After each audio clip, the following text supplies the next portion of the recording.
आई mean जो factors हम play out करते हुए देख रहे थे कि whether it is going to be interest rates coming down या इकोनॉमी पे एक स्टेबलाइजेशन और उसकी वजह से इस इस्तेहकाम की वजह से पैसे का स्टॉक मार्केट की तरफ आना, उसने ही री रेटिंग ड्राइव करनी थी मार्केट की। All of those factors have to some extent played out. कुछ ज्यादा जल्दी प्ले आउट कर गए, कुछ डिले से हुए हैं, कुछ अभी आना है। जैसे कि लोग कहते हैं मार्केट बहुत चल गई है और 53,000 का लेवल था और अब 80,000 के करीब है, तो it needs to be you know made into apples to apples in ratios। तो अगर हम वैल्यूएशन को देख लें तो अभी भी 50% डिस्काउंट पर है to the long term average. Similarly foreign investment को भी देख लीजिए, तो वो भी मोर देन 50% लोअर है टू द पीक। अभी भी 85,000 a very comfortable target to keep in mind for December of 2024। I think बिल्कुल depending on how inflation pans out and how interest rates pan out, so certainly there could be a room to tweak that target a little bit, but as of right now तो we are comfortable in retaining it। if anything हमें ये target कम होता हुआ तो नजर नहीं आ रहा, शायद इसमें थोड़ी सी इंक्रीज की गुंजाइश जरूर हो, बट फॉर्मली वो टारगेट अभी तक हमने चेंज नहीं किया है, अभी भी 85,000 पे ही बरकरार। एंड सो वी थिंक के दो चीजें foreign investors will look at, they will look at interest rates in Pakistan as well as globally, and they will also see the currency outlook। और अगर दोनों चीज़ों को वो मिलाएं, तो certainly they will find a lot of attractiveness still in Pakistani equities। लेकिन जहाँ इंटरेस्ट रेट की एक्सपेक्टेशन है कि वो नीचे आएगा, तो ये डिविडेंड यील्डिंग कंपनीज की अट्रैक्टिवनेस बढ़ जाएगी, which is why you've seen in the recent past के sectors such as banks and fertilizer and power have done very well। Technology, I feel, great long-term story। Whoever has a very long-term sort of view, stretching into several years, definitely technology is worth looking at। But I think अगर आपका सिर्फ horizon और हम आप बातचीत सिर्फ अगले 12 महीने ही की कर रहे हैं, तो maybe technology might be on the underperforming side। Liking for Hapco in the past for investors for the longest time वो यही रहा है कि जी dividend yield है, it's like stable, but now it will have one foot in a growth sector, which is not necessarily a dividend yielding sector, autos। because अब unfortunately अगले 12 महीने तो slow growth के ही रहेंगे। we are still in a stabilization phase। अगर हम बहुत हमारी कोई इकोनॉमी बेहतरीन तरीके से परफॉर्म कर रही होती तो obviously we would not have to go to an IMF program। certainly हमारी इकोनॉमी को अभी सहारे की जरूरत है और मैक्रो इकोनॉमिक स्टेबिलिटी की जरूरत है। I see the high dividend yielding sectors, banks, fertiliser, energy reform themes such as E&P, and the leverage sectors such as steel, cement, and to an extent pharmaceuticals, I see them outperforming। And I think उनके contrast में भी sectors such as technology, tractors, autos वो शायद इतना outperform ना करें in the next 12 months।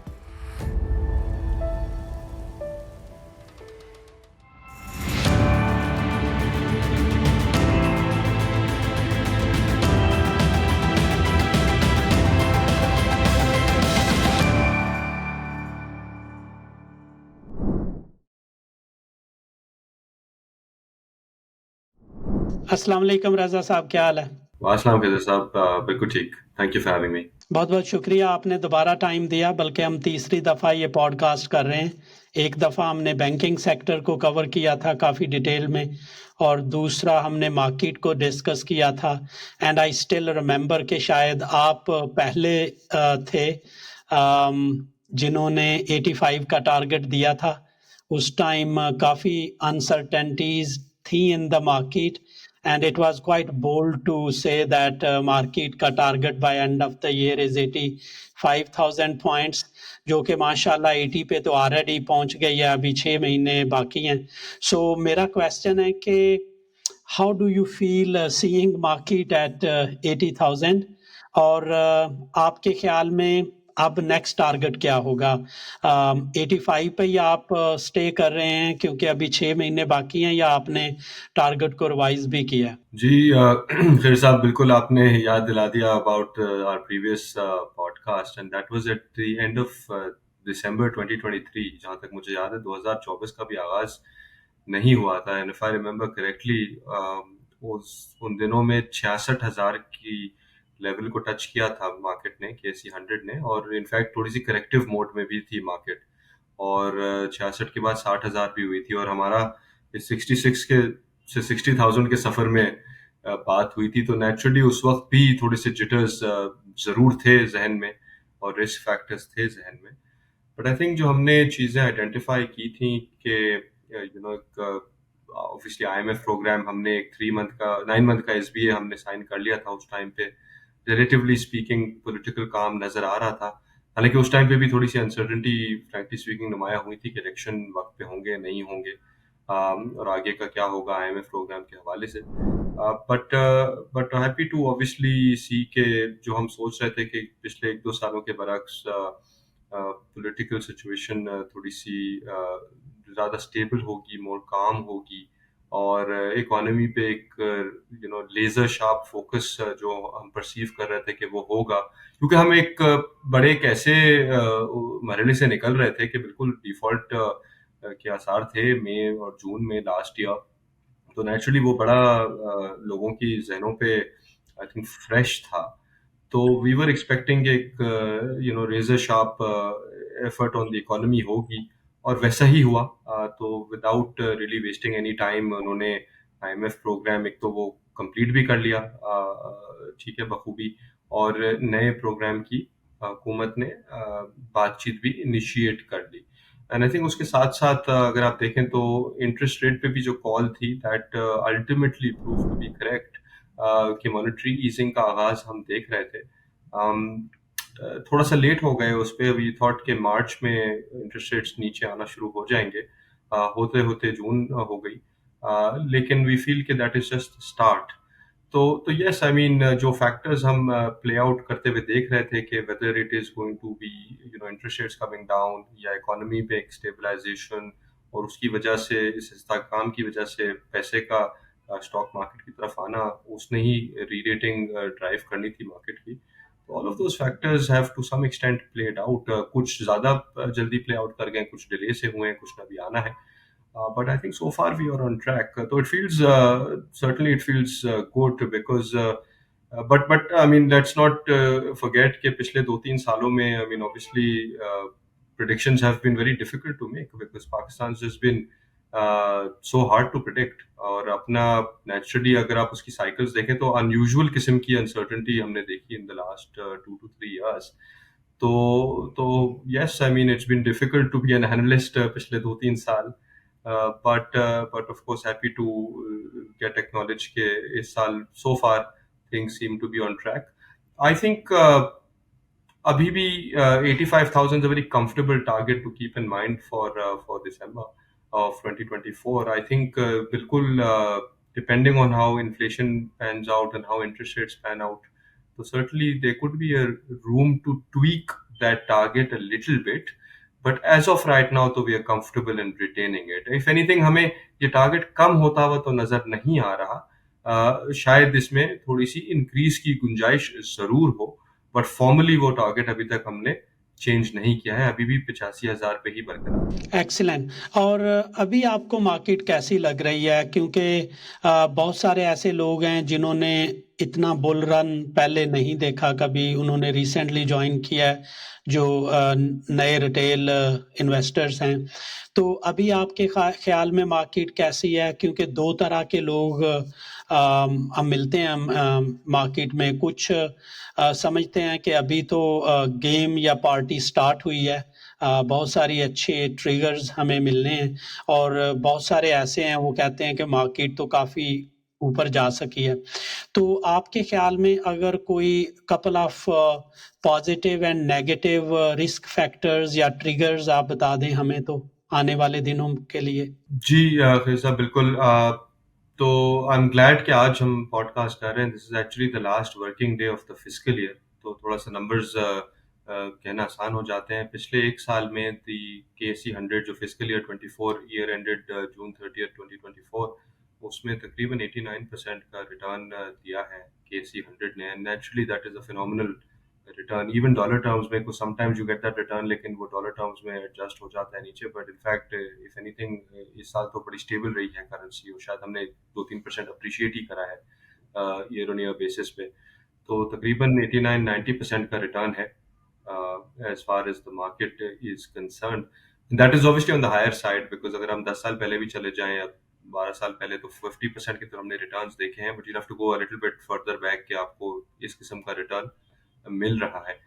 But I understand what people are saying कि it's been a quick return, but you have to understand कि हम आ भी किस पॉइंट से रहे थे. I mean last year was a point in time जो एक sort of unheard of था, at least in the last 20-25 years. तो हम उस तरह की सिचुएशन पे नहीं रहे थे कि डिफॉल्ट हमें staring at us, steering write down at us. तो एक सर्टनली एक रिकवरी ट्रेड तो बनती थी. और नेचुरली फिर जब आप बड़े क्राइसिस मोड से निकलते हैं तो इसी तरह की रिटर्न्स अनयूजुअल नहीं होती to see. As we speak, the stock market is still at relatively cheap multiples, about 4 times its profitability, 4 times earnings trade कर रही हैं हमारी companies on average. And again, अगर आप पिछले 10 साल का एवरेज देख लीजिए, that's about 7.5. तो अभी भी एक रीजनेबल डिस्काउंट पर हम मौजूद हैं. और ये डिस्काउंट नैरो इस तरीके से होगा जब इंटरेस्ट रेट्स नीचे आएंगे. और अभी मॉनेटरी ईजिंग कमेंस ही हुई है, 22% से हम 20.5% पे गए हैं जहां तक पॉलिसी रेट कंसर्न है. और it is very heartening to note कि किस स्पीड से inflation has come down from 17.8% to 11.8%.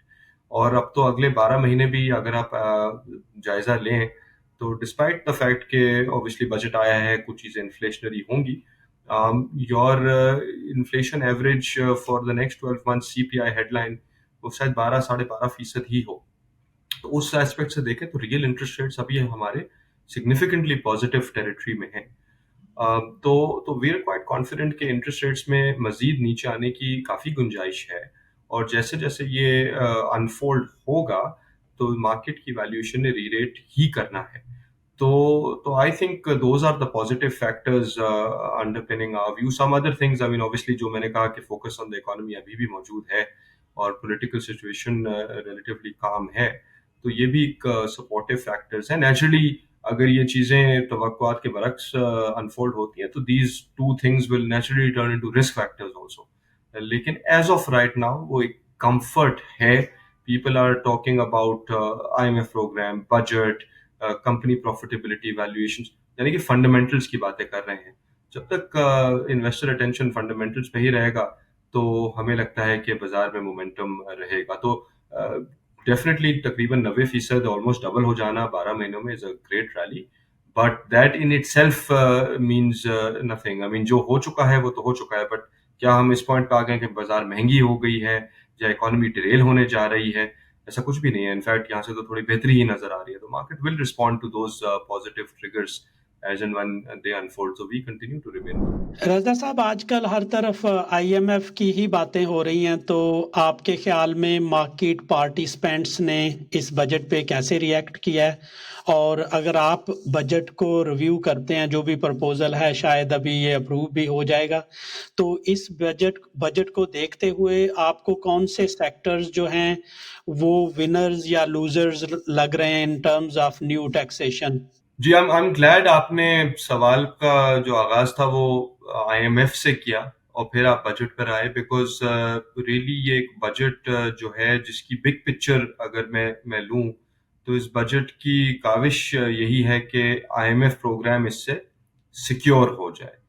तो आई थिंक जो बजट आज पास हुआ है और अखबारों में भी हम देख रहे हैं कि जो इनिशियल साउंड बाइट्स आए हैं from the IMF, they seem to be on board with the budget. ठीक है, तो I think to the extent कि ये बजट क्या IMF प्रोग्राम सिक्योर करने में सक्सीड कर जाएगा, तो वहां तक तो आई बिलीव के वो अपना पर्पस सर्व कर देगा. But naturally, obviously, every budget making exercise, we felt that there has always been some room for improvement जो शायद रह जाता है और वो टैकल नहीं हो पाता. तो इसमें भी कुछ 2-3 चीजें हैं that I felt के कुछ shortcomings हैं. एक तो ये कि जो रेवेन्यू कलेक्शन टारगेट है तकरीबन 40% they are targeting, which in an economy जो एक स्लो ग्रोथ इकोनॉमी में अभी आप हैं, जिसमें शायद हम GDP ग्रोथ 3% से ज्यादा ना हासिल कर सकें, तो 40% ग्रो करना revenues obviously is a tall task. तो एक तो ये चीज के थोड़े से targets I would say ambitious हैं, even though it is good to see कि हुकूमत ने has not buckled down to pressure जो उसने बजट 2 हफ्ते पहले अनाउंस किया था और 2 हफ्ते इस पे डिबेट करी, और जो फाइनली बजट पास हुआ है, शायद उसने इतना केव इनटू प्रेशर नहीं किया है। फॉर इंस्टेंस, अगर एक्सपोर्टर्स की तरफ से काफी एक लॉबिंग थी कि उनके टैक्स स्ट्रक्चर को नहीं छेड़ा जाए, तो the government has not bowed down to that pressure. That's good to see, but that said the targets are ambitious. ठीक है, तो there is very little room for that slippage. दूसरी मेरी अपनी राय ये है कि little bit of a missed opportunity, I think, given के पॉलिटिकल एक तरह से स्टेबिलिटी है और इतनी ऑपोजिशन शायद नुमाया नहीं है, एंड गिवन के हम पिछले 1 साल पे डिफॉल्ट के मुंह में खड़े हुए थे, और काफी हद तक ये कंसेंसस बन गया था कि this we can not allow this to happen again, और हमें टफ डिसीजन मेकिंग करनी पड़ेगी। तो there has been some move to tax sectors such as retailers and real estate, but not in a big way. तो वो मुझे लगता है कि वक्त तो था अभी, और मौका जरूर था कि रेजिस्टेंस आती भी तो इसको हम शायद डील कर लेती गवर्नमेंट। लेकिन so I I would have like to see more on that front, लेकिन वैसे वो कर नहीं पाए हैं। But that said, I think it is a step in the right direction, और सर्टनली अगर हम आईएमएफ प्रोग्राम को ही अपना एक फोकल पॉइंट बनाते हैं, तो I believe the budget will serve its purpose, but it should just be a start. I mean, we have to increase the tax net rather than deepening the tax net. We have to widen the tax net, right? तो वो I feel के it's a start, but और कुछ भी हो सकता था इस बजट में। जहां तक सेक्टर्स की बात है, आई मीन नेचुरली जब मैंने बात कर दी कि 40% टैक्स रेवेन्यू की इंक्रीज टारगेट कर रही है गवर्नमेंट, तो रिलीफ तो कम ही जगह दिया गया है। इफ एनीथिंग, ज्यादातर सेक्टर्स पे तो प्यूनिटिव सॉर्ट ऑफ टैक्सेशन है, और मिसाल के तौर पे एक्सपोर्टर्स हो गए, goods exporters, let me make that clear कि ये सर्विसेज एक्सपोर्ट्स यानी कि आईटी पे तो कोई चेंज नहीं है, लेकिन गुड्स एक्सपोर्टर्स जिसमें सबसे बड़ा हमारा एक्सपोर्टिंग सेक्टर टेक्सटाइल है, उनमें काफी इफेक्टिव टैक्स रेट में इनको इंक्रीज नजर आएगा। पहले 1% फुल एंड फाइनल टैक्स होता था ऑन एक्सपोर्टर्स, अब वो मिनिमम टैक्स हो गया। तो ये नॉर्मली आप नेचुरली आप एक्सपेक्ट करें कि कॉर्पोरेट इनकम टैक्स हो जाएगा, तो जहां इफेक्टिव टैक्स रेट 7 या 8 या 10% आ रहा था, अब शायद ये 29-30% के करीब हो। तो that's a significant change for the textile sector. इसके अलावा ट्रैक्टर्स पे भी जीएसटी जो एग्जेम्प्ट था, वो अब इंट्रोड्यूस हो गया है। And from what we have, banks पे भी अगर आपका लोन टू डिपॉजिट रेशियो एक सर्टेन लेवल से नीचे है, तो you will have to face extra taxation. तो ये 2-3 सेक्टर्स हैं जिसपे आप कह सकते हैं कि थोड़ा सा नेगेटिव इम्पैक्ट आया है। Hard to find any sectors जिसपे एक पॉजिटिव इम्पैक्ट हो, डायरेक्टली स्पीकिंग। एनर्जी में भी, आई मीन एनर्जी रिफॉर्म्स पे पुश है, पावर सेक्टर सब्सिडीज एक सर्टेन लेवल की उन्होंने इनफैक्ट इंक्रीज ही की हैं, तो वो आप कह सकते हैं एक पॉजिटिव शायद हो। बट बाय एंड लार्ज किसी सेक्टर के लिए डायरेक्ट पॉजिटिव्स हमने नहीं देखे हैं। पॉजिटिव्स इसी सूरत में है कि क्योंकि ये बजट एक आईएमएफ प्रोग्राम की तरफ लीड कर रहा है, तो you will secure that micro economic stability for 2 to 3 years under the IMF programme. तो वो फिर एक तरह से इनडायरेक्ट पॉजिटिव्स रखता है for the economy and by extension to the underlying sectors. But to say कि किसी एक सेक्टर को प्रमोट किया गया है या तो टैक्स इंसेंटिव्स दिए गए, we don't have the luxury to give tax incentives anymore. तो ये एक टू सम अप मेरा जवाब होगा with respect to how I see the budget for sectors and for the IMF. जब ये मार्केट ने रैली स्टार्ट की थी, तो हम बहुत सुनते थे कि फॉरेनर्स इन्वेस्ट कर रहे हैं या फॉरेन इन्वेस्टमेंट भी आ रही है पाकिस्तान स्टॉक मार्केट में। अभी उसका क्या लेवल है? और दूसरा, इस बजट के प्रपोजल्स को देख के कुछ फॉरेनर्स जो थे वो लिल बिट अपसेट भी थे, जैसा कि मतियस फ्रॉम टुंड्रा फंडर ने भी ट्वीट्स वगैरह किए थे। सो आपके ख्याल में अभी किस तरह का है क्लाइमेट फॉर इन्वेस्टर्स? गवर्नमेंट को क्या करना चाहिए उनको अट्रैक्ट करने के लिए? And what is the level of foreigners investment right now in Pakistan stock market? जी, I think there was some concern not just from the foreign side but on the local investor side as well कि budget के run up में ये काफी noise थी कि capital gains tax और जो टैक्स डिविडेंड्स पे लगता है, उसको सिग्निफिकेंटली इंक्रीज कर दिया जाएगा, लेकिन ऐसा हुआ नहीं.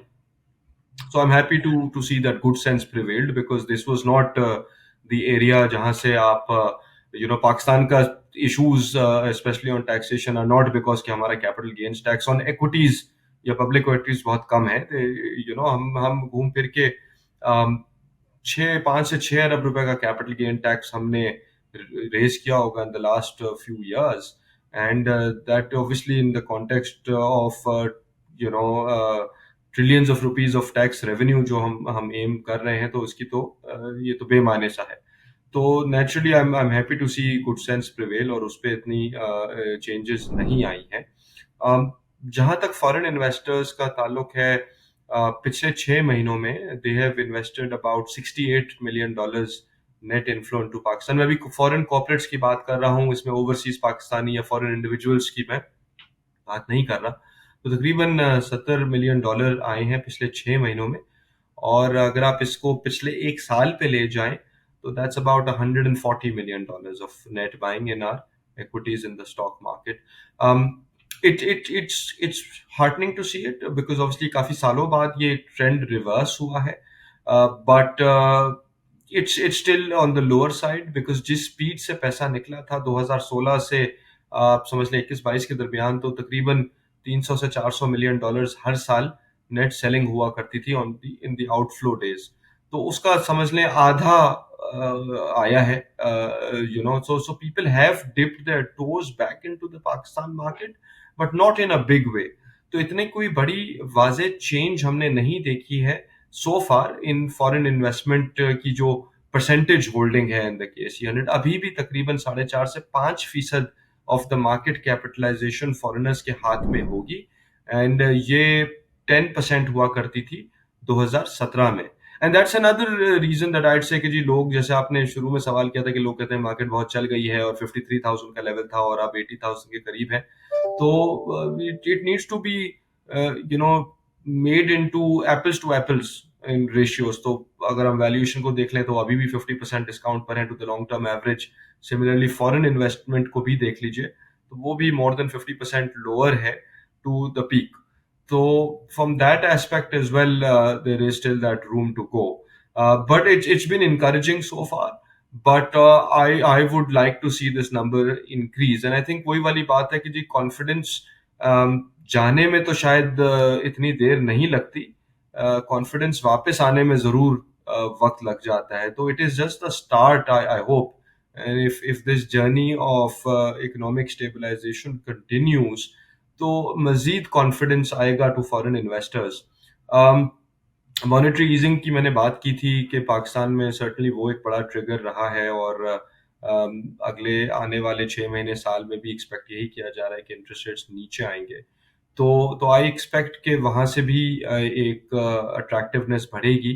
And the important thing for foreign investors is not just interest rates in Pakistan, but global interest rates also. तो ग्लोबली भी हमने मॉनेटरी ईजिंग का आगाज देखा है फ्रॉम यूरोप, फ्रॉम कनाडा.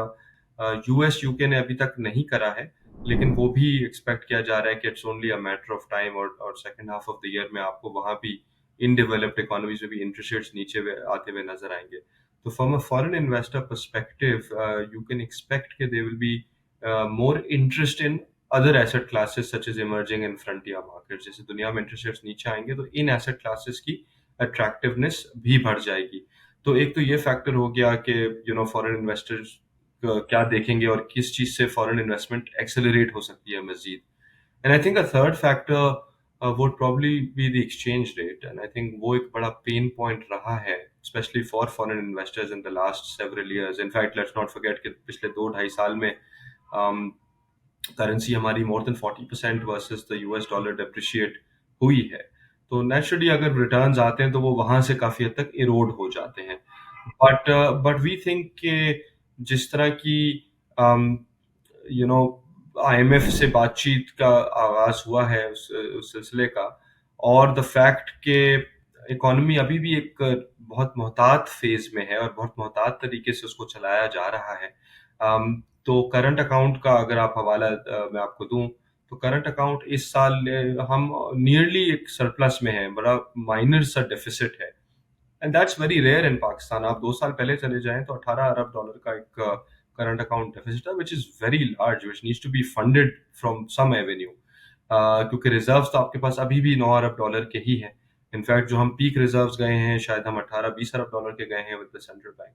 तो एक साल में $18 अरब उड़ा देना from running a current account deficit, that is never a wise strategy.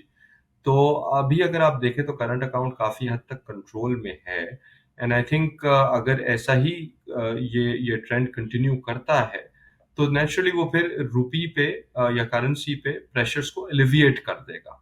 And so we think कि दो चीजें foreign investors will look at, they will look at interest rates in Pakistan as well as globally, and they will also see the currency outlook. और अगर दोनों चीजों को वो मिलाएं तो certainly they will find a lot of attractiveness still in Pakistani equities. तो बिल्कुल we have seen foreign buying, but अगर ये चीजें ऑन ट्रैक रहती हैं we could well see it accelerate in the second half. आपने इंटरेस्ट रेट को भी मेंशन किया, पॉलिसी रेट को मेंशन किया कपल ऑफ टाइम्स।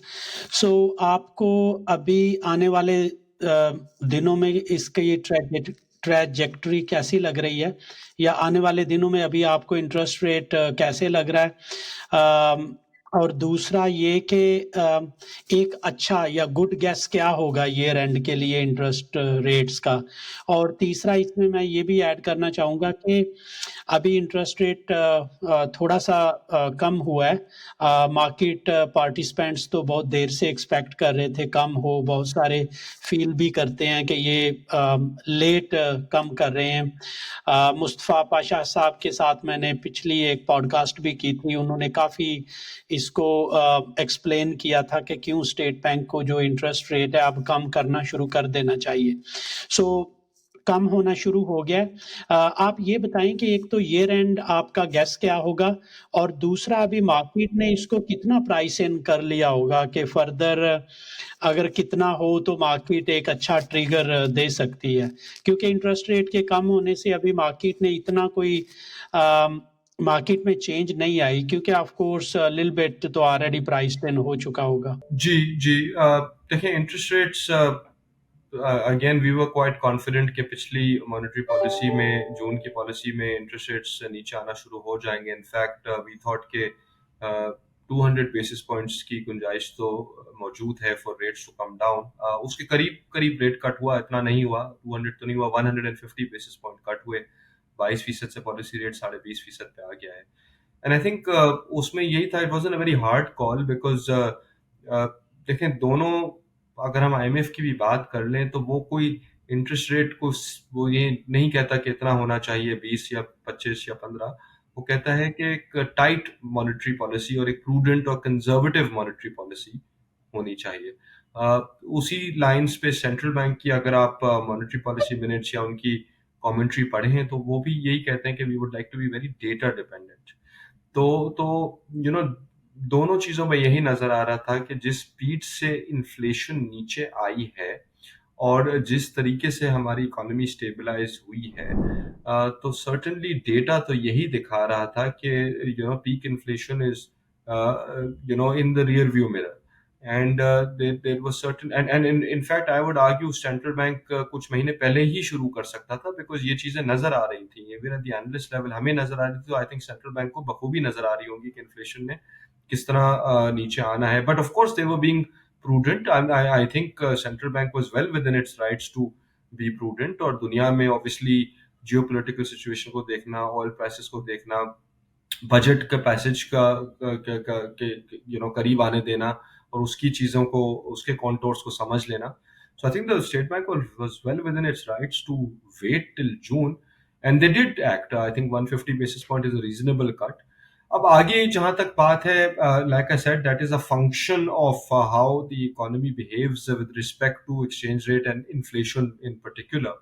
तो लाइक आई ऑलरेडी मेंशन के एक्सचेंज रेट पे तो कंफर्ट नजर आ रहा है, specially if we enter into the IMF programme.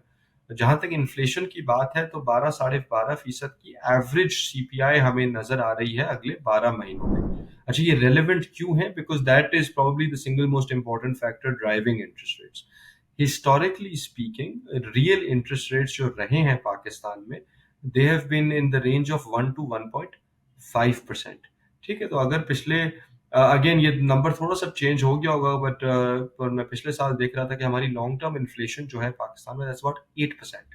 ठीक है, और हमारा जो इंटरेस्ट रेट रहा है ऑन एवरेज वो 9 से 10 के दरमियान रहा है। तो अगर आप वहीं से देख लीजिए कि 8% इन्फ्लेशन रही है और 9 से 10% हमारा एवरेज इंटरेस्ट रेट रहा है, तो 1.5 से 2% हमारा आप कह सकते हैं कि रियल इंटरेस्ट रेट मेंटेन हुआ है। अब अगर हमें लगता है कि सेंट्रल बैंक बड़ा कॉशियसली प्रोसीड कर रहा है और आईएमएफ भी यही चाह रहा है कि एक प्रूडेंस सॉर्ट ऑफ मेंटेन्ड हो और टाइट मॉनेटरी पॉलिसी हो, तो जहां 1 से 2% हमारा रियल इंटरेस्ट रेट रहा है, अब आप कर लीजिए कि maybe that will be a number that will be between 2 to 4% real interest rates. ठीक है, तो अगर हम ये बात मान लेते हैं कि 12% इन्फ्लेशन ने एवरेज करना है अगले 12 महीने, और हम फॉरवर्ड लुकिंग बेसिस पे हम एक्ट करेगा हमारा सेंट्रल बैंक, तो नेचुरली अगर हम 2 से 4% भी इसको रियल इंटरेस्ट रेट चला के चलें, तो you can see interest rates come down to the 14 to 16% range. ठीक है जी, तो अभी 20.5% है। By December we could be in the, again ये मैं पूरी साल की क्योंकि बात कर दी है, दिसंबर 6 महीने आगे ही है, तो maybe we could be in the 16 to 17% range by December. I think that would be a reasonable estimate, assuming कि everything else pans out as expected और कोई हमें शॉक नजर नहीं आए जिससे इन्फ्लेशन ट्रेजेक्टरी या रुपी पे कोई ऐसी आउटकम हो जाए that we are not expecting.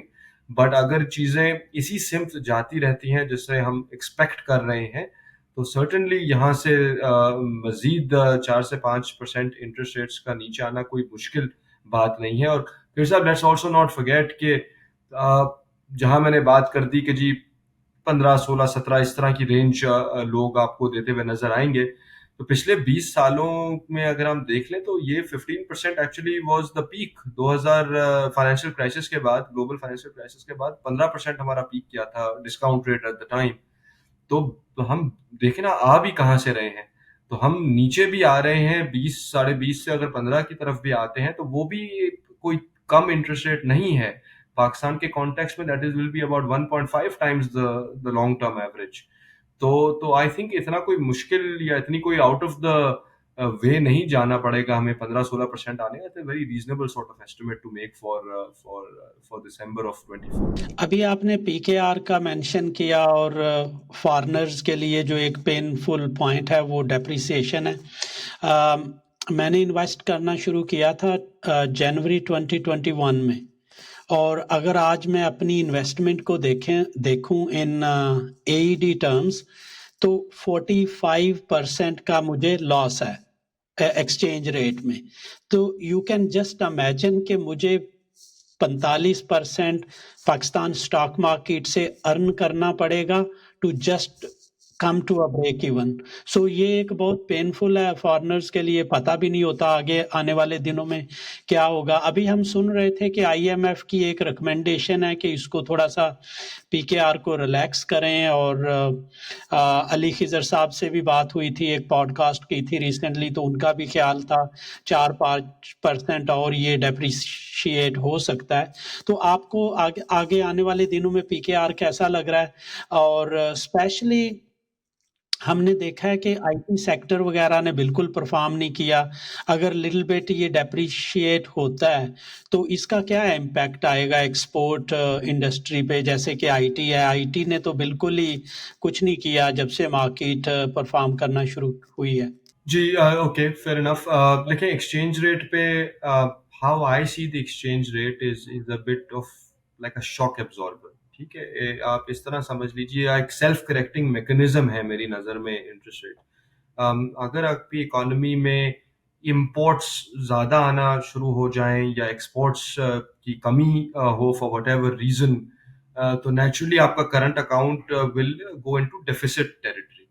And to counter that, if it is a free float exchange rate, तो वो नेचुरली एक्सचेंज रेट उस पर रिएक्ट करेगा। So it it acts like a self correcting mechanism in the sense कि अगर आपका current account बढ़ना शुरू हो जाए डेफिसिट, तो currency should ease sorry depreciate, ताकि एक्सपोर्ट्स इनकरेज हों, इंपोर्ट्स डिसकरेज हों। In the past cycles unfortunately हमने इस मार्केट मैकेनिज्म में अनड्यू इंटरफेरेंस की है, for whatever reason, it could be political reasons, या maybe the government should have felt कि temporary है और ऐसा अभी हम कंट्रोल कर देते हैं और ऐसी कोई बड़ी बात नहीं है, बट these things, ये imbalances जो है ना, ये फिर मजीद उनको exacerbate कर देता है अगर आपने exchange rate की movement को artificially control करा हुआ होता है। तो अभी तो like I said कि देखें, ऐसी मुझे कोई significant रुकावटें तो नजर नहीं आ रही in terms of free trade. I think dividends बीच में रोके हुए थे टू प्रिंसिपल्स एंड ओनर्स, तो वो भी अब हमने देखा है कि पिछले महीने जो बैकलॉग था वो काफी हद तक रिलीज हो गया है। एंड ऑब्वियसली शायद इतनी तो इंपोर्ट कंट्रोल्स नहीं होंगे अभी जो शायद हमने एक साल पहले देखे थे। तो आई फील के करेंसी, अगर करंट अकाउंट हमारा अभी भी कंट्रोल में है, तो शायद करेंसी पे नेचुरली इतना हमें प्रेशर नजर ना आए। Real effective exchange rate is also near 100, तो उसको भी आप एक एंकर पॉइंट के तौर पे इस्तेमाल कर सकते हैं कि वो भी यही शो करता है कि शायद इतने डिप्रिशिएटिंग प्रेशर्स ना हो।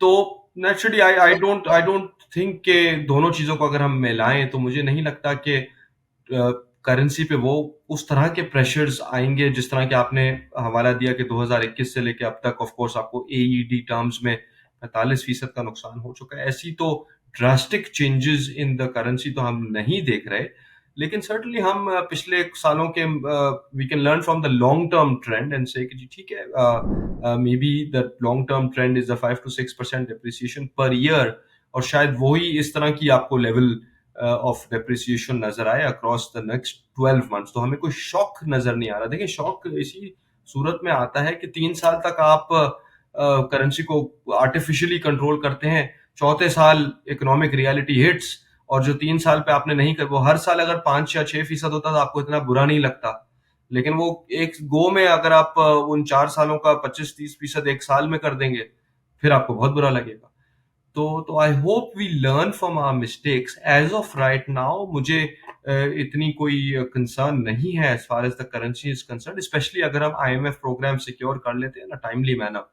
बट जहां अगर हमारी इकोनॉमी थोड़ी ग्रोथ की तरफ जाती है, फिर करंट अकाउंट डेफिसिट अगर बढ़ना शुरू होता है, तो देन एट दैट टाइम फिर मैं कहूंगा कि जी करेंसी को थोड़ा सा स्लिप होना चाहिए, लेकिन मुनासिब स्लिप होना चाहिए ना। लेट इट स्लिप 5%, 6%, वो बर्दाश्त के काबिल है। You can make plans for that. वो शॉक वही होता है कि आप उसको प्लान ना कर पाए। तो नोबडी विल कंप्लेन अगर 5% से डिप्रिशिएट होती है हर साल, बट पीपल विल कंप्लेन कि एक साल में 40% होती है, तो वो फिर असर आता है। तो as of right now, I mean, just to cut a long story short, मुझे तो इतनी कोई घबराहट नहीं है on the currency. I don't think that that is something that is on top of people. अगर हम अभी जियोपॉलिटिकल सिचुएशन या लोकल जो पॉलिटिकल सिचुएशन है इसको देखें, आईएमएफ के प्रोग्राम को देखें, तो आपको पाकिस्तान की इकोनॉमी आने वाले दिनों में इन terms of GDP and industrial growth कैसी लग रही है? साहब, अनफॉर्चुनेटली अगले 12 महीने तो स्लो ग्रोथ के ही रहेंगे। We are still in a stabilisation phase. अगर हम बहुत हमारी कोई इकोनॉमी बेहतरीन तरीके से परफॉर्म कर रही होती तो obviously we would not have to go to an IMF programme. Certainly हमारी इकोनॉमी को अभी सहारे की ज़रूरत है और मैक्रो इकोनॉमिक स्टेबिलिटी की ज़रूरत है, और वो कंफर्ट एक आईएमएफ प्रोग्राम में ही आएगा। कि वो एटलीस्ट वो भी कंफर्ट और कॉन्फिडेंस आएगा कि इकोनॉमिक डिसिप्लिन बरकरार रहेगा within the ambit of the IMF programme. But as far as GDP growth is concerned, government खुद शायद 3.6% का टारगेट लेके बैठी हुई है for FY25। I think reasonable है बॉल पार्क। आई थिंक यही लोग एक्सपेक्ट करेंगे 2.5 से 3.5% की GDP growth, which is slow. ठीक है ना, आई मीन पिछले 10 साल का एवरेज भी स्लो ही रहा है 3.5%। तो उससे तो हम कम ही देख रहे हैं। It is still a very tight sort of monetary policy, still a lot of risk factors, inflation is still on the higher side। तो you would probably expect के एक slow growth का एक phase रहेगा। and again on the manufacturing side तो हम इतनी कोई great going नहीं देख रहे। I mean, not to say कि profitability won't be there, वो बरकरार रहेगी, especially अगर interest rates नीचे आते हैं तो एक थोड़ा boost भी मिल जाएगा। लेकिन टू एक्सपेक्ट के बहुत ज्यादा डिमांड ग्रोथ होने वाली है या बहुत ज्यादा जीडीपी ने ग्रो करना है, आई थिंक वो एक अनरियलिस्टिक होगा। But I don't think that is something जो इसका एम भी किया जा रहा है इस साल, we are still in a very sort of vulnerable position. अभी भी $9 अरब के रिजर्व्स हैं, इंपोर्ट कवर 2 महीने से कम है, interest rates are still significantly high. तो ये slow and steady baby steps ही हमने लेना शुरू करे हैं to get out of this mess. So I don't expect के बहुत तेज जीडीपी ग्रोथ, क्योंकि देखिए जीडीपी ग्रोथ जैसा comes at a cost also ना।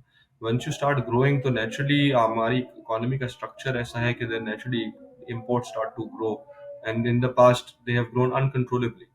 और अभी तो हम बिल्कुल हम नहीं अफोर्ड कर सकते कि हम एक कंजम्पशन ओरिएंटेड इकोनॉमी बन जाएं और जीडीपी ग्रोथ वहां से ड्राइव हो रहा हो, ऐसा तो बिल्कुल ही सूरत हाल नहीं है।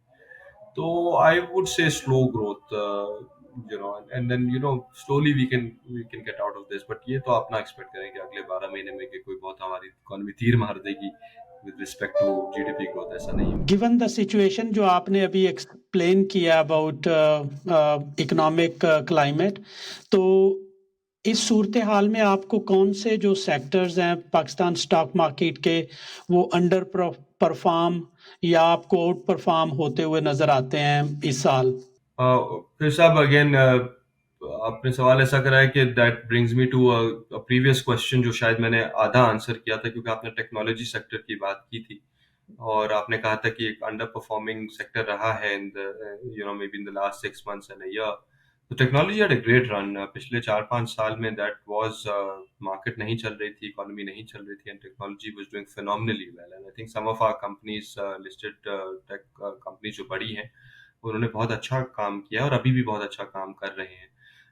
बट अगर आप करेंसी को एज अ ट्रिगर मानते हैं for the tech sector, and that's not the only trigger ना, बिकॉज आई फील कि अगर हम सिर्फ करेंसी को ही ट्रिगर ठहराएंगे फॉर द टेक सेक्टर, तो that obviously downplays and underplays a lot of their own efforts, and I think ऐसा नहीं है। वो अपने पैरों पे खड़े हुए हैं, they don't need to rely on currency depreciation to give money or make money or deliver growth, ऐसी बात नहीं है।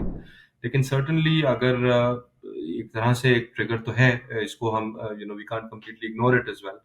तो वो ट्रिगर मुझे टेक्नोलॉजी सेक्टर के लिए नजर नहीं आता। और जहां तक हमारी कंपनीज और मार्केट है, वो अगर चीप मल्टीपल्स पर है, तो इसके कॉन्ट्रास्ट में सेक्टर्स सच एज टेक्नोलॉजी वो थोड़े प्रीमियम मल्टीपल्स पर ही है। ठीक है, तो आई फील के मे बी अगर इंटरेस्ट रेट्स नीचे आ रहे हैं, that is the focal point या the crux of our liking for equities, तो शायद वो सेक्टर्स या वो कंपनीज जिनका इंटरेस्ट रेट नीचे आने से ज्यादा गहरा ताल्लुक हो, वो शायद आउट परफॉर्म करें compare to maybe sectors such as technology. Technology I feel great long term story, whoever has a very long term sort of view, stretching into several years, definitely technology is worth looking at। But I think अगर आपका सिर्फ horizon और हम आप बातचीत सिर्फ अगले 12 महीने की ही कर रहे हैं, तो may be technology might be on the under performing side. Similarly, tractors, phenomenal run। I think we have good tractor companies। But again in पे इस साल बजट में जीएसटी इंट्रोड्यूस हुआ है, and in the past years we have seen कि जब GST लगा है ट्रैक्टर्स पे, तो एक डेफिनेटली एक इम्पैक्ट आता है ऑन देयर सेल्स। तो आई फील कि may be that's probably something जो शायद अब ना हो। तो जो हमें थोड़ा इम्पैक्ट नजर आए बिकॉज ऑफ द टैक्सेशन। तीसरी चीज ये कि obviously the auto sector has done phenomenally well, simply because पिछले साल तो बंद ही हो गई थी, ऑटो सेल्स हो ही नहीं रही थी, प्लांट्स ही बंद थे। तो वहां से एक लो बेस से डेफिनेटली हमने एक कमबैक देखा है, and resounding sort of comeback.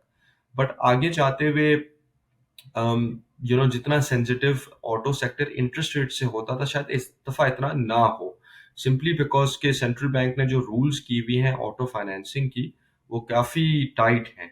तो शायद from memory I can recall शायद 3 मिलियन रुपीज से ज्यादा कंज्यूमर फाइनेंस एक गाड़ी के लिए नहीं दिया जा रहा है। इन गाड़ियों की प्राइसेस ऐसी ऊपर हो गई हैं कि maybe that is not feasible any more. तो unless the central bank revisits that, and again मुझे तो नजर नहीं आता कि why they would want to again start encouraging that sort of consumption.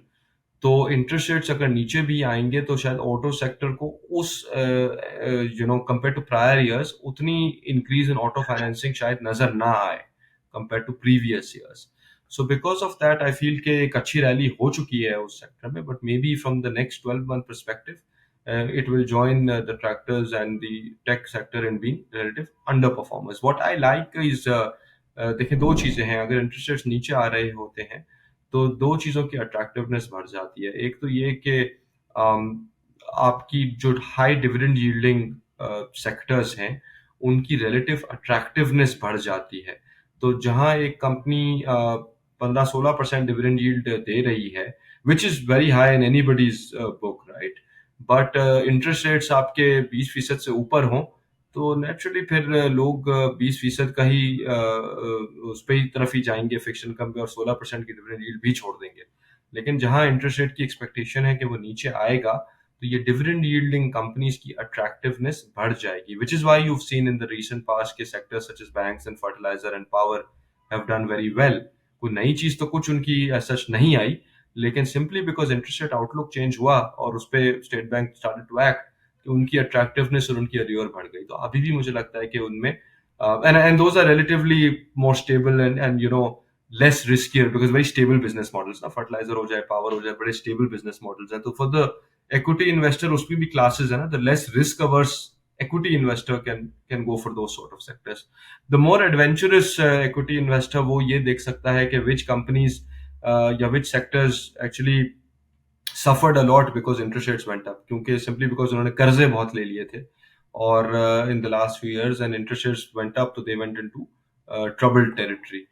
तो उसमें certainly I would say steel sector है that is that is still going through very troubled times, लेकिन you could argue कि अगर interest rates अब नीचे आना शुरू हो जाए तो maybe there is light at the end of the tunnel.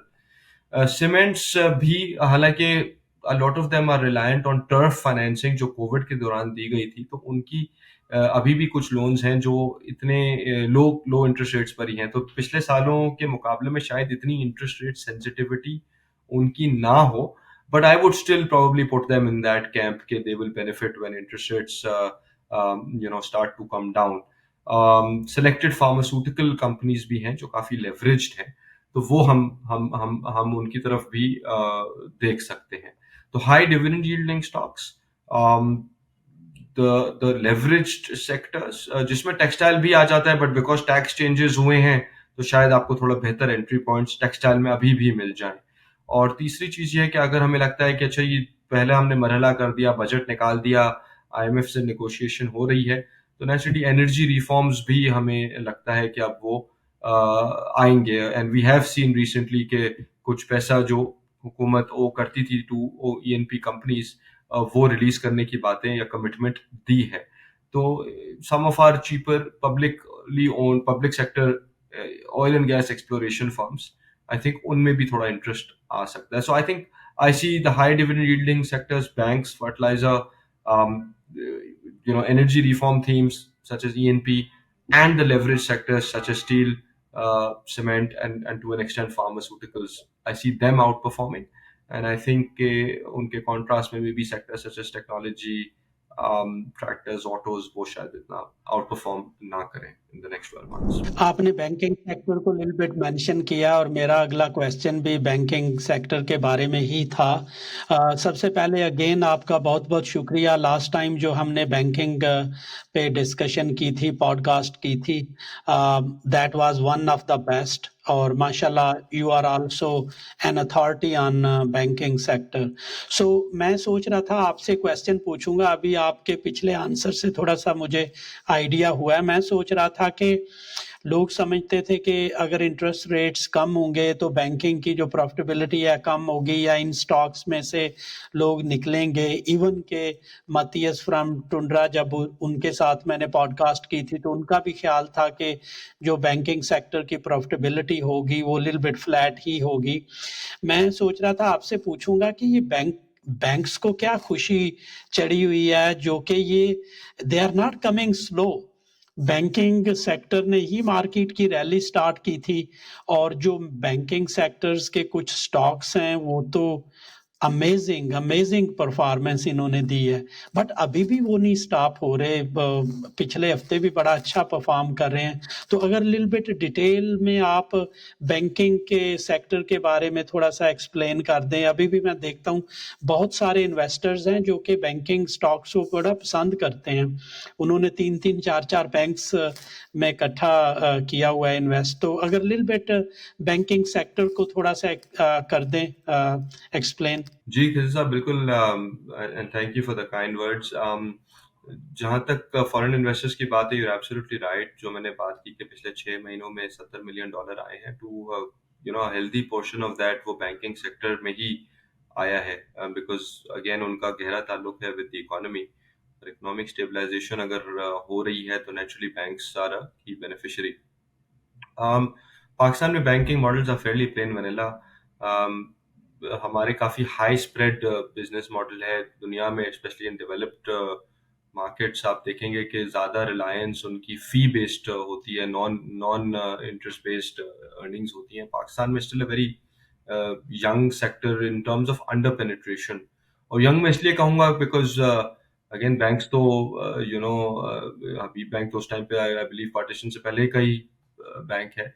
लेकिन जो हमारा प्राइवेट बैंकिंग सेक्टर आया है, बीच में तो नेशनलाइजेशन हो गई थी, वो समझ लें 2000 से ही, 90s में शुरू हो गई थी, बट 2000 से ही शुरू हुआ है सही मायनों में। तो still a very young banking sector in that respect, still very under penetrated. अगर आप लोन टू डिपॉजिट देखें या लोन टू जीडीपी देखें, डिपॉजिट टू जीडीपी देखें, वेरी अंडर पेनिट्रेटेड सेक्टर। तो अभी भी हमारी बड़ी हाई स्प्रेड मॉडल है बैंकिंग का। और जब इंटरेस्ट रेट्स ऊपर जाते हैं, और हम अभी यही बात कर रहे थे कि इंटरेस्ट रेट्स तो पाकिस्तान में ऑल टाइम हाई थे और अभी भी 20% के ऊपर है, तो स्प्रेड एक्सपेंशन या मार्जिन एक्सपेंशन, या समझ लीजिए डिपॉजिट्स और लोन में जितना फर्क है, जो रेट ये चार्ज करते हैं लोन पे और या इन्वेस्टमेंट्स पे, और जो रेट डिपॉजिट्स पे पे आउट किया जा रहा है, सिग्निफिकेंट गैप है। वो एक्सपैंड करता है वो gap when interest rates go up. तो नेचुरली जिस तरह की प्रॉफिटेबिलिटी हमने पिछले 1-2 साल में देखी है, या आरओई एक्सपेंशन देखी है, दैट्स बीन फिनोमिनल। तो एक तो ये चीज़ हो गई। दूसरी चीज़ ये है कि जब इंटरेस्ट रेट्स ऊपर जाते हैं, that's usually a sign of stress in the economy. और उसका बेसिकली जो अक्कासी करता है उसकी वो होता है कि नॉन परफॉर्मिंग लोन्स बहुत बढ़ जाते हैं, डिफॉल्ट्स होना शुरू हो जाते हैं। और पास्ट साइकिल्स में हमने ये ज़रूर देखा है, especially post global financial crisis. But surprisingly and encouragingly, despite the fact कि इतने स्ट्रेसेस आए ऑन द इकोनॉमी और इंटरेस्ट रेट्स इतने हाई हो गए हैं, we have not seen a lot of defaults come through. Especially कोई बड़ा नाम तो हमारे नज़र से ऐसा सच नहीं गुजरा है। कुछ होंगे, आइसोलेटेड एग्जाम्पल जरूर होंगे, बट बाय एंड लार्ज कोई सिस्टेमिक एसेट क्वालिटी रिस्क हमें नजर नहीं आई in the banking sector. And that's also because they have been very prudent in lending ना। उन्होंने शायद कंज्यूमर और एसएमई लेंडिंग वैसे ही बड़ी कम कर दी थी, बड़े नेम लेंडिंग हो रही थी बिग टिकट कॉर्पोरेट्स को। तो वहां पे डिफॉल्ट्स अमूमन कम ही आते हैं। तो स्प्रेड एक्सपेंशन हुई बैंक्स में because interest rates went up, और क्योंकि फॉर मल्टीपल फैक्टर्स, रिस्क अवर्सनेस या बड़े कॉर्पोरेट्स की रेजिलियंस, डिफॉल्ट्स हमने आते हुए नहीं देखे। तो जो मार्जिन एक्सपेंशन या स्प्रेड एक्सपेंशन हुई, वो काफी हद तक नीचे बॉटम लाइन पे ट्रिकल करती हुई नजर आ गई। तो एक तो that's been what's been leading banks. The other thing is that because उनकी प्रॉफिटेबिलिटी इतनी तेजी से ग्रो हुई in the last few years, तो that has strengthened their balance sheets. और स्पेशली इनके जो कैपिटल्स हैं, वो रिटेन्ड अर्निंग्स में अगर आप देखें तो बड़ी तेजी से इजाफा हुआ है। And that has given banks the comfort and the leverage कि वो अपने पे आउट रेशियोज बढ़ा दें। तो there are some banks out there जिनकी pay out ratios would be rivalling the fertiliser and the power sectors, which is a bit unusual. So in the short term, तो definitely momentum from high interest rates बरकरार रहेगा। 2024 में भी आपको earnings growth अच्छी नजर आएगी, और डिविडेंड यील्ड्स भी बहुत हेल्दी होंगी। But when you go into 2025, certainly अगर इंटरेस्ट रेट्स नीचे आते रहे तो उसका असर 2025 में आप देखेंगे कि अर्निंग्स में डिक्लाइंस आएंगे। Not huge declines, because obviously balance sheets भी ग्रो कर रही हैं, और पास्ट साइकिल्स में भी हमने देखा है कि इंटरेस्ट रेट्स नीचे भी आई हैं, तो बैंक्स ने काफी हद तक अर्निंग्स अपनी बरकरार रख ली हैं। ग्रोथ नहीं होगी, बट वो फ्लैट, मेरे ख्याल में 25 में डिक्लाइन करेंगे और 26 एंड ऑनवर्ड्स फ्लैटन आउट कर जाएंगी अर्निंग्स, अगर इंटरेस्ट रेट्स नीचे ही आते रहे। बट लाइक आई सेड, इतना कैपिटल उन्होंने जमा कर लिया है, इतने कैपिटल बफर्स हैं कि dividends will still remain healthy. तो चाहे एक बैंक हो, अगर वो 30 रुपए का डिविडेंड पर ईयर दे रहा है अभी, अगले 2-3 साल में इंटरेस्ट रेट्स भले नीचे भी आ जाएं, तो उसके पास इतना क्वेश्चन होगा कि वो 30 रुपए पर शेयर ही मेंटेन रखे, अगर वो यही दे रहा है। तो उस कॉन्टेक्स्ट में देखें तो banks still have tailwinds behind them. They are still cheap. अभी भी बहुत ज़्यादातर बैंक्स आपको to significant discount to book value नजर आएंगे। चंद ही बैंक्स हैं जिन्होंने अभी book value of one time cross किया है, and several banks you will find in the 0.5 0.6 price to book territory. And I feel के गिवन के how we expect the economy to pan out, how we expect the earnings to sustain, how we expect the dividend yields to remain healthy. तो I think ये कहना कि interest rates नीचे आना शुरू हो गए हैं, that is why I should rotate from banks, I think there is time for that. I think there is still a window. Maybe 2025 में ये थोड़ा सा आप एक रोटेशन कर सकते हैं to a greater extent. 2024 will still be a great year for banks in terms of earnings and dividends. तो I would still remain at the very least market weight on banks. Banks का 25 या 26% weight है KSE 100 में, and I would be comfortable retaining at least that portion of banks in your portfolio. तो this is not the time to go underweight on banks right now. दो चीजें हो रही हैं फैसल बैंक में। एक तो ये कि it obviously successfully converted into an Islamic bank last year or so. तो when interest rates go up, तो हमारे इस्लामिक बैंकिंग का मॉडल इस तरह का है पाकिस्तान में कि their spreads actually expand much faster than conventional banks जब इंटरेस्ट रेट्स ऊपर जा रहे होते हैं। उनका स्ट्रक्चर ऐसा बना हुआ है फ्रॉम स्टेट बैंक रेगुलेशंस कि उनको ज्यादा फायदा होता है इन टर्म्स ऑफ स्प्रेड एक्सपेंशन जब इंटरेस्ट रेट्स ऊपर जाते हैं। तो एक तो ये हुआ कि ऑब्वियसली जब इंटरेस्ट रेट्स अपने पीक पे गए तो इस्लामिक बैंक्स हैव एक्चुअली और अमंग द बैंक्स तो सारे ही बड़े हैं, लेकिन among the top performing banks आपको इस्लामिक बैंक्स ही मिलेंगे पिछले एक साल में। तो एक तो ये चीज होगी। अच्छा, इसका डाउन साइड भी होगा when interest rate start to come down, and they have started to come down, but ये जब ये पिक पेस करेंगे तो इस्लामिक बैंक्स की earnings compare to conventional banks ज्यादा तेजी से कंप्रेस होंगी। ठीक है, तो जहां अगर हम एक फ्लैटनिंग देख रहे हैं for the conventional banks, maybe वो थोड़ा सा डिक्लाइन की टेरिटरी में हो for the Islamic banks next year, but that is for next year. As of right now of course interest rates are high, तो इस्लामिक बैंक्स की earnings growth बहुत तेज है। The other thing that is happening for Faisal Bank in particular, other than the fact कि उसने Islamic में convert कर लिया है, is the fact कि ग्लोबली उसकी शेयर होल्डिंग में तब्दीली आ रही है, and it's sponsors from what I understand from their disclosures, उन्होंने एक अग्रीमेंट कर ली है to sell their financial assets, not just Faysal Bank, उनके और भी एसेट्स हैं तो दूसरी कंट्रीज में, वो सारे फाइनेंशियल एसेट्स जो अपने हैं वो एक और ग्रुप को बेच रहे हैं। Change of ownership as far as we can tell.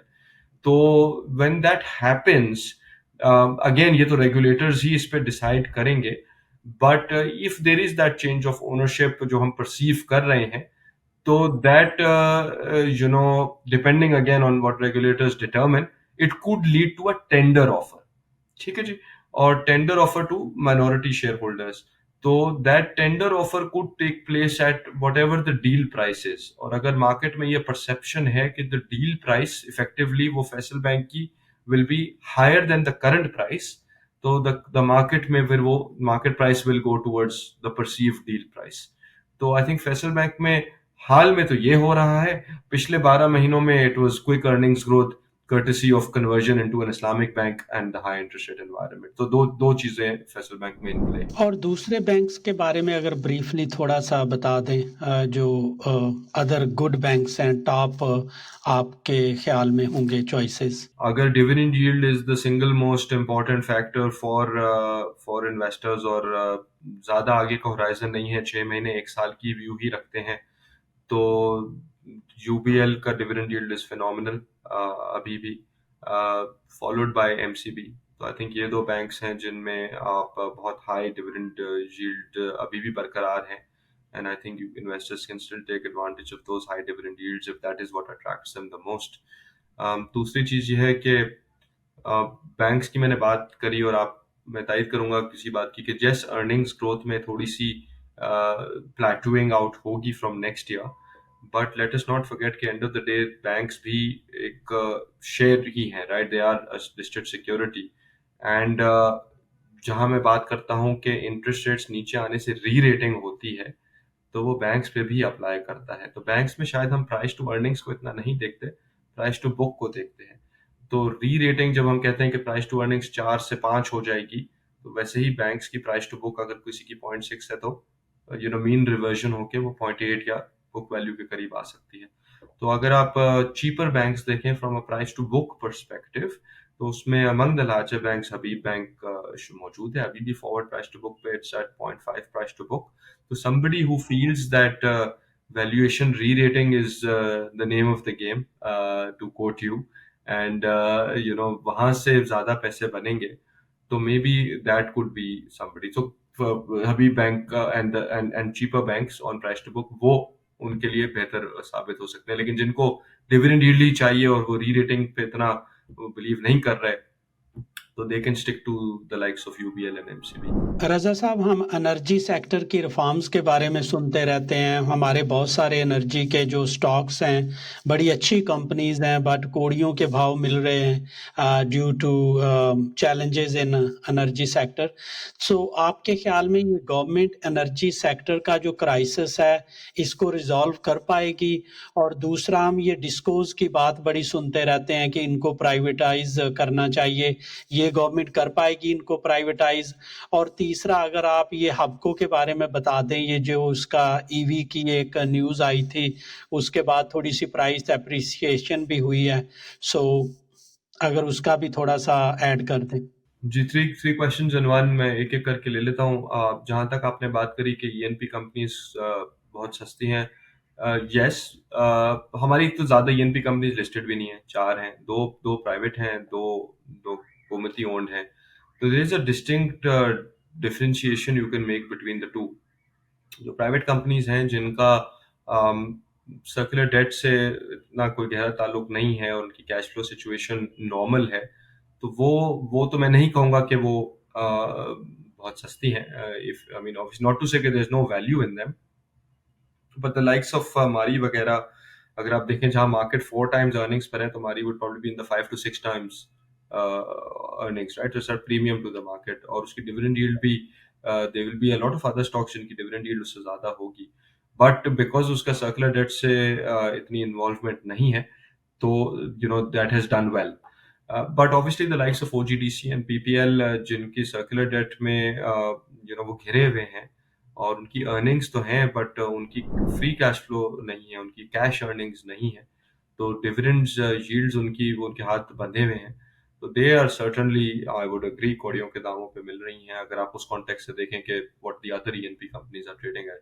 But they need triggers, right? I mean earnings का लोग, people want to see, investors want to see their returns in terms of dividends. That's what we've seen. जिनके dividend yields अच्छे रहे हैं पिछले 12 महीनों में, those are the companies and sectors that have outperformed. So I think IMF program, जिसमें हम अब we have started negotiations, naturally उसका thrust, या key part of that program I expect will be energy reforms, जिसमें circular debt की, addressing circular debt I think will be among the priority areas.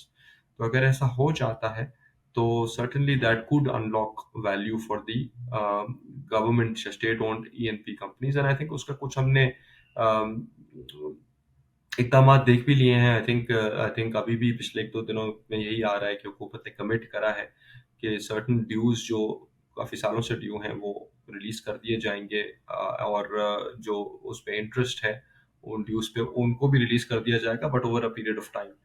तो I think that could, अगर वो चीज़ आ जाती है, and if the government is able to stick to its commitment and deliver, तो फिर आप देखेंगे कि थोड़ा सा confidence and belief in these companies and sectors वापस आएगा। सो एक तो ये चीज हो गई एनपी पे। तो definitely it's a function of energy reforms. If anybody believes के जी एनर्जी रिफॉर्म्स, गवर्नमेंट सीरियस होगी और आईएमएफ उसकी तरफ पुश करेगा, definitely these are companies that the investors can look at. जहां तक डिस्कोस की privatisation, I mean I think the big picture would be कि yes, energy reforms होंगे, and one of the reasons that has been feeding into circular debt is the inefficiency of our distribution companies. And उसमें भी बात हुई है कि शायद public private partnership कर दें या management changes कर दें. I don't know if a final plan has been determined, लेकिन certainly that is one piece of the puzzle. और energy reforms मेरे ख्याल में definitely होंगे. So I am optimistic के डिस्कोर्स की सिचुएशन को भी इम्प्रूव किया जाएगा. I think it's about time. Hubco की जहाँ तक आपने बात करी, such interesting. I mean obviously BYD के साथ they will be partnering up. इनकी एक होली ओन सब्सिडरी है, उसके थ्रू कर रहे होंगे. So I think details are lacking. I would probably want to wait for more details, but certainly BYD is a huge name, right? And for it to come into Pakistan, I think sends out a very positive signal. But Hapco, from an investment perspective, again, let's see what details come through. इनके क्या इरादे हैं, plant लगाना है, कौन से models लाने हैं, कितनी देर लगेगी, गवर्नमेंट पॉलिसीज क्या होंगी, इकोनॉमी के हालात क्या होंगे, ये सारी चीज़ें आई थिंक रेलेवेंट हैं. But Hapco, it will be interesting to see it. It will evolve because Hapco to so far has been a pure energy play, and इसकी तो liking for Hubco in the past for investors for the longest time वो यही रहा है कि जी dividend yield है उसकी, उसका एक stable. But now it will have one foot in a growth sector which is not necessarily a dividend yielding sector, autos.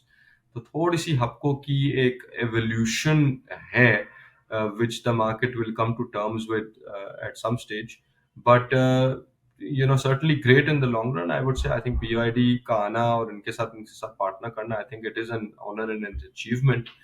But short term में we will have to see कि ऐसा तो नहीं है कि अगर प्लांट लग रहा है तो क्या जो पैसा डिविडेंड की मद में आ रहा था टू शेयर होल्डर्स, क्या वो पैसा शॉर्ट टर्म में डाइवर्ट हो जाए to maybe setting up this facility and investing in setting up the auto business. हो सकता है कि अगर ऐसा होता है तो पहले आप देखें कि मे बी डिविडेंड्स पे एक नेगेटिव असर है, फिर बाद में इसके पॉजिटिव असर आता है ऑटोज. तो एक टाइमिंग इसमें थोड़ी बहुत हो सकती है, क्योंकि अभी तक तो बड़े हाई डिविडेंड यील्ड पे ही लोग देखते हुए आए ना. तो अगर थोड़ा सा वो उसमें थोड़ी सी डिप आती है potentially, like I said again, I can't categorically tell you जब तक मुझे मजीद डिटेल्स नहीं मिल जाती. बट इन दिस जर्नी हो सकता है कि ऑटो से फायदे आने से पहले वी सी सम इन्वेस्टमेंट जिससे डिविडेंड्स हर्ट हो सकते हैं. तो वो हमें देखना पड़ेगा. But again in the longer run, great company to partner up with. We have seen other auto companies that have worked with Chinese autos and वो बड़ी हिट हुई हैं उनकी गाड़ियां, and the share prices have done phenomenally well. So BYD has a blueprint that it can follow. But like I said, I mean, time will tell.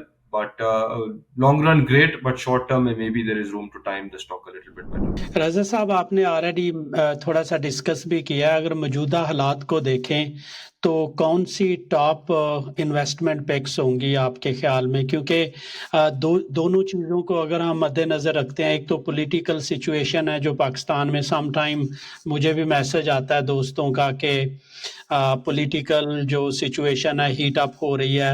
आपने भी देखा होगा जब कोई पीटीआई के खिलाफ डिसीजन आ जाता है तो कुछ मार्केट ऊपर चली जाती है, फिर लोग जोक्स भी करते हैं इसके बारे में. सो अगर इन सारी चीज़ों को, अच्छे आने वाले दिनों को और इस पॉलिटिकल सिचुएशन को भी मैं मद्देनज़र रखूं, आप क्या रिकमेंड करेंगे? एक बड़ा बैलेंस, डिफेंसिव भी और ग्रोथ वाला भी एक पोर्टफोलियो में बना लूं, तो अगर कुछ आप हेल्प कर पाएं इसमें बताने में टॉपिक्स के. Yeah, I think you're right कि in terms of risk factors, politics and economy he risk factors रहे हैं for Pakistan, and nothing has changed on that front. Risk factors आज भी वही हैं. But I think with a reasonable degree of certainty we can say कि maybe in 2024 जो remaining 6 महीने रह गए हैं, शायद वो ये factors इतने forefront पे ना आए. ठीक है, तो अगर आने भी हैं तो maybe that is something that could crop up in 2025, maybe not before then. So as of right now we are quite comfortable with the situation 2024 जहाँ तक रह गया है. तो मार्केट में अभी भी मोमेंटम मौजूद है, और इंटरेस्ट रेट जैसे नीचे आएंगे, more and more investors will turn towards this market. तो I would not be put off by the fact कि 90% पिछले 12 महीने में ऑलरेडी बढ़ चुकी है market. There is still room, valuations अब में रूम है, इंटरेस्ट रेट्स में नीचे आने में रूम है. Investors both foreign and local institutional, उनका मजीद इस मार्केट की तरफ आने में रूम है. So I think there is that momentum that will extend into the second half of 2024. So I'm quite comfortable saying that. Um, like I said, I mean sectors that I said I like. I mean obviously I do like the banks. You can choose. अगर आपको dividend yield पसंद है तो the likes of MCB, UBL here are good as well. B Bank from a re-rating perspective मुझे पसंद है. अगर Pakistan broadly speaking अच्छा लग रहा है तो a great company that is plugged into all the right sectors of Pakistan, Lucky Cement.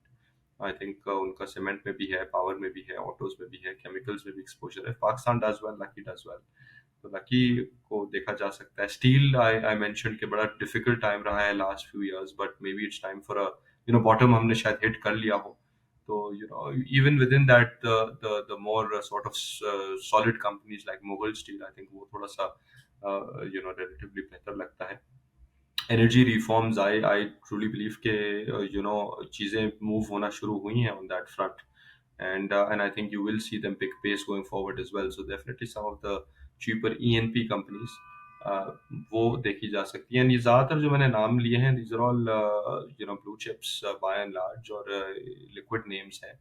तो इनमें ईज ऑफ एंट्री और एग्जिट है. तो इफ पीपल फील के जी रिस्क फैक्टर्स फोर फ्रंट पे आ रहे हैं तो बड़ा क्विकली इनसे एग्जिट भी किया जा सकता है. But as of right now very comfortable in saying के these sectors that I mentioned that I like and these stocks that I mentioned that seem to offer value, वो पोर्टफोलियोज के का हिस्सा होना चाहिए अभी भी.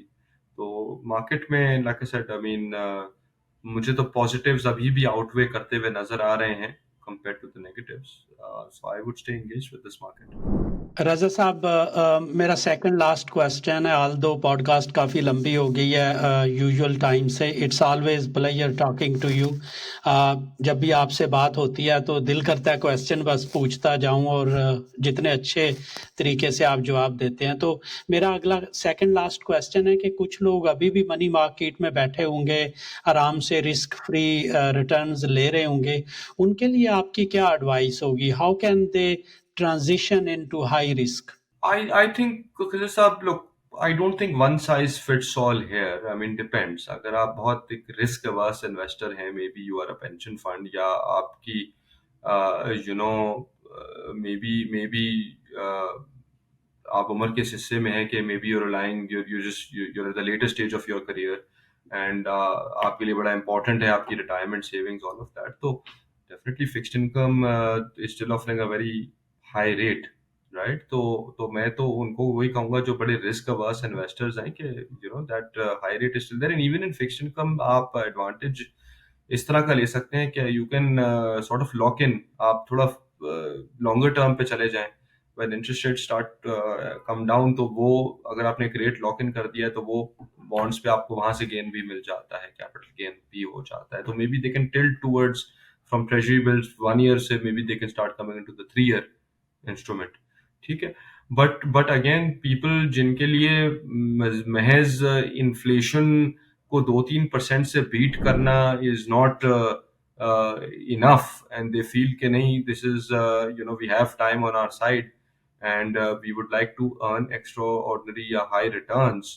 तो अगर उनकी रिस्क एपेटाइट है तो certainly the stock market still has those stocks and sectors there जो maybe 1 year पे आपको अच्छे returns they they, maybe 2 or 3 times as high as inflation. I mean जो मैंने कुछ sectors या stocks के नाम लिए, उनमें जब dividend yield ही 15% है तो 15% तो वहीं से आ गया. उसके अलावा obviously when interest rates start to come down और re-rating होती है stocks की, तो मजीद अगर 4 का पी है वो 5 का पी बन जाए तो 20% तो वहां से आ गए.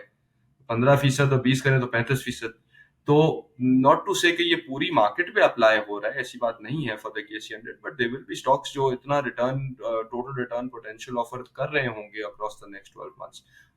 तो for people who want to play for that sort of return, I think the stock market still has that value कि वो आपको इस तरह के रिटर्न पोटेंशियल दे दे, but again for the more risk averse people जो खुश हैं with the 15 to 20% return for 12 months, तो fixed income is also a viable alternative. And अभी भी इंटरेस्टिंगली स्पीकिंग जो market definitely has gone up, but ये पैसा इतना रोटेट हुआ नहीं है इनटू इनटू इक्विटीज। अगर आप म्यूचुअल फंड्स को देखें और इंश्योरेंस कंपनीज को देखें, तो उनकी जो इन्वेस्टमेंट इनटू स्टॉक मार्केट है compare to their investment into fixed income, पिछले 6 महीनों में ज्यादा कुछ खास तब्दील हुई नहीं है। The buying has been done by individuals, retail, high net worth, and foreign investors. It's not the mutual fund industry or banks or even the most of the insurance companies जो buyers रही हैं। तो अभी भी पैसा मोहताती है और अभी भी फिक्स्ड इनकम में ही है ज्यादा। But that works for some. If you are risk averse, more power to you. That's fine. But अगर आपको 20% नहीं, 15% नहीं, you want to play for more, वो तो फिर इक्विटीज ही दे सकती है। और तो कोई एसेट क्लास मुश्किल लग रही है ना। करेंसी अभी ऐसा लग रहा है कि वो देगी ना, मे बी कमोडिटीज ऐसा रेट ऑलरेडी पीक पे चल रही हैं। इंटरेस्ट रेट अब तो आपके सामने ही है। तो 15 to 20% अगर आपका रिटर्न ऑब्जेक्टिव है, stick to fixed income. If you think that you want more and you want to beat inflation comprehensively, equities still have that potential to give you that return objective. मेरा आखिरी question उनके लिए है जो सीखना चाहते हैं, लर्न करना चाहते हैं, इन्वेस्टर्स या ट्रेडर्स, और मैं एक इनिशिएटिव भी स्टार्ट करना चाह रहा हूँ।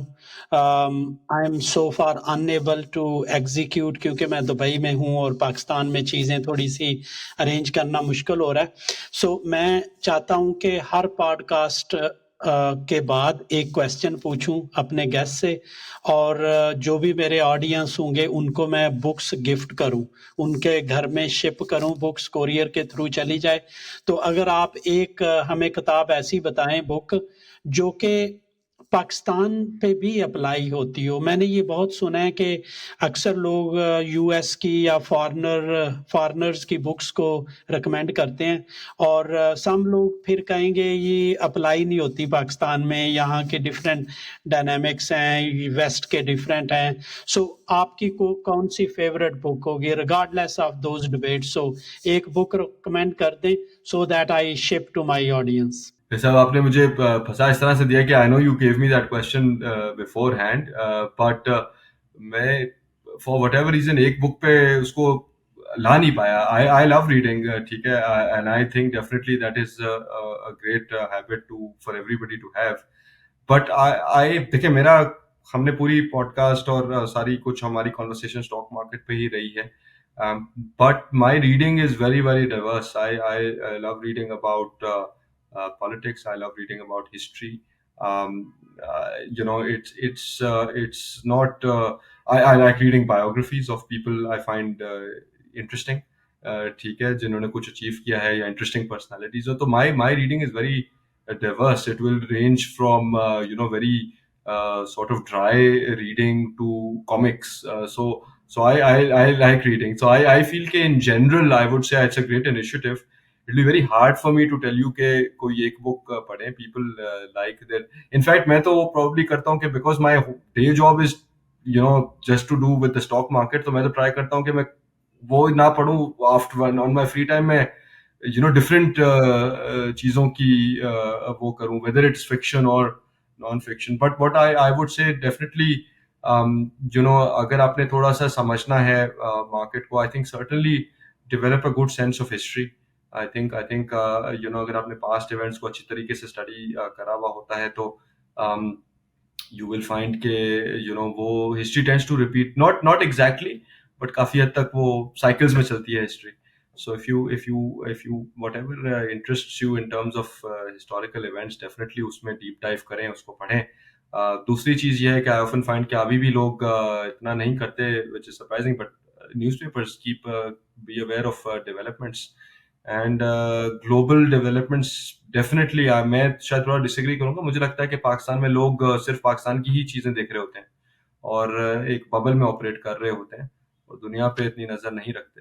So I feel that that's also important. So I tried to find a book for you, but my reading, I love all books. So it's very hard for me to tell you कि कोई एक book मैं recommend कर दूं. But whatever interests you, definitely उसमें लोगों को reading की habit को inculcate करना चाहिए, and read whatever they can get their hands on. It's always no book goes to waste in my view. Thank you very much, Raza Saab. बहुत बहुत शुक्रिया. Always pleasure talking to you. And thank you for your support. Thank you, sir. Thank you. Fantastic talking to you as always. अपना ख्याल रखिए.